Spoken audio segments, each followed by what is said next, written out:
మీ అందరికీ నా వందనాలు. ఈ అవకాశం ఇచ్చిన అన్నయ్యకి నా వందనాలు. నా సాక్ష్యం ఏంటంటే నిన్న గాక మొన్న బాగా మనసంతా వేదనగా అనిపించిద్ది. మధ్యకాల సమయంలో 12 ప్రార్థనప్పుడు. దానికంటే ముందు పని చేస్తూ ఎందుకో మనసంతా బాధ అనిపిస్తా ఉంది. అయితే ఇగ నేను 11 నుంచే మోకరించి ప్రార్థన చేసుకుంటూ, కన్నీరు గార్చుకుంటూ దేవుడిని అడుగుతా ఉన్నా. నాకు మనశ్శాంతిని దయచేయి ప్రభా అనేసి ప్రార్థన చేసుకుంటా ఇగ అప్పటినుంచి ప్రార్థనలోనే గడుపుతా ఉన్నా.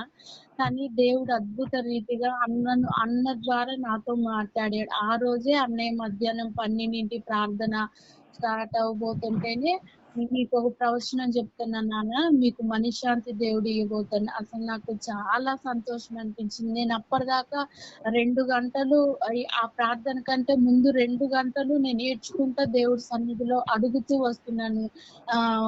ఇంట్లో పరిస్థితులు గాని, ఈ మనశ్శాంతి లేక జీవించాననమాట. అట్లా నాకు బాధ అనిపించి దేవుడి చెంత అడిగినప్పుడు నిజంగా ఆ రోజు అన్నయ్య సడెన్‌గా చెప్పిండు. ఆ మాట అనేది నా కోసమే చెప్పిండు అనిపించింది నాకైతే.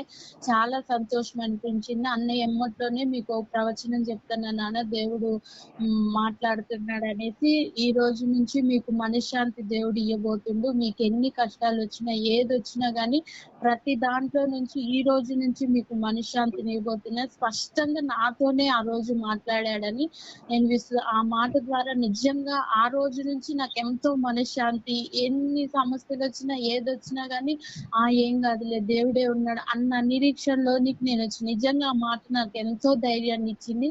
నిజంగా దేవుడు నా పట్ల ఆ మాట పలికించినందుకు ఈ మాట ద్వారా నేను ఎంతో ధైర్యపరిచాను. ఈ వాక్యాల ద్వారా గూడా ఎంతో బలపరచబడుతున్నాము. ఇది చిన్ని సాక్ష్యం. దేవుడు దీవించును గాక. ఆమేన్. థ్యాంక్ యూ అమ్మా. చక్కటి సాక్ష్యం ఇచ్చిన సహోదరికి వందనాలు. మరి అది మనిషి కూడా అర్థమవుతారు, కానీ కొన్నిసార్లు నేను మనుషులు చెప్పాను. ఎందుకంటే కొన్ని ఫీలింగ్స్ వస్తూ ఉంటాయి, వీళ్ళు వాళ్ళని చెప్తున్నా ఉండేసి అందుకు పరిశుద్ధాత్మ ద్వారా నాకు అది చూపించినప్పుడు నేను అలా దేవుని ఆత్మ ద్వారా మరి చాలా స్పష్టంగా, ఎంత స్పష్టంగా అంటే వాళ్ళ బాధ అంత క్లారిటీగా క్లియర్గా నాకు అర్థమవుతుంది. కాబట్టి అందుకు అక్కడ ఆగిపోయి నేను చాలా చక్కగా చెప్పాను.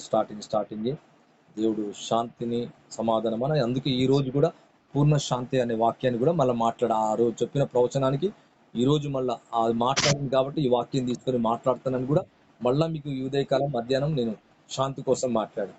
అంటే దేవుడు అంత స్పష్టంగా నాతో మాట్లాడు, శాంతిని అనుగ్రహిస్తున్నాను, ఈ హృదయంలో తేలిక సమాధానం కలగజేస్తానని చాలా స్పష్టంగా.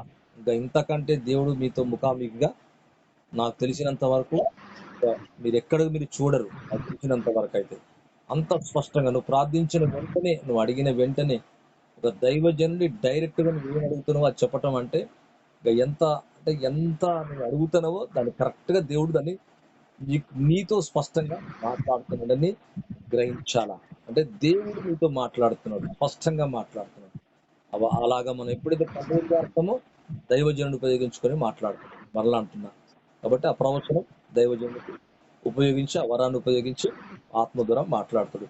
చాలా చక్కటి విషయం. సహోదరు జీవితంలో మరి గొప్ప శాంతి, సమాధానం నింపి మరి దేవుడి సమృద్ధిగా నడిపించి ఆశీర్వదించాలని మనస్ఫూర్తిగా కోరుకుంటున్నా. Thank you sister. God bless you all. Amen.